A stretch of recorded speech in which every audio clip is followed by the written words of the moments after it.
Hello, this is Marvin Glotfelty with another industry-connected video from the National Groundwater Association.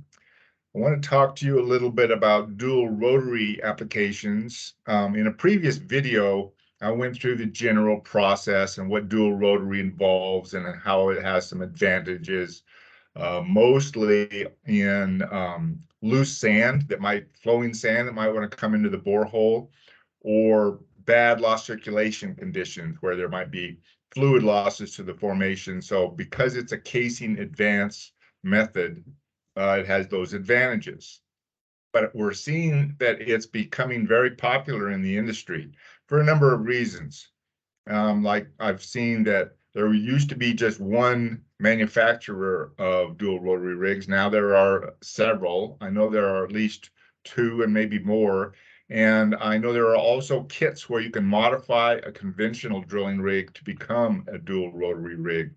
All these things we're seeing to begin to happen. Why is that? Well, there's a couple of reasons. One would be the versatility of the drilling method. It does have these advantages, and that leads to its popularity.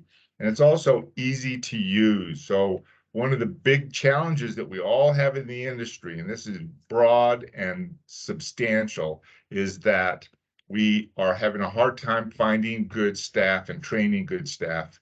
Well, dual rotary rigs, I have never operated one, but I understand they're much easier to be trained on and operate compared to a conventional rig where you have to learn, other things such as the fluid control and so on and so forth.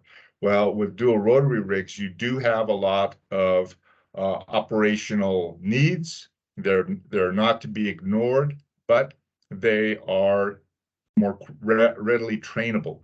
The downside to dual rotary rigs is the initial cost of the rig is a little higher. You have the two different rotating heads, so you have a lot of hydraulic hoses and such. So your maintenance program needs to be appropriate.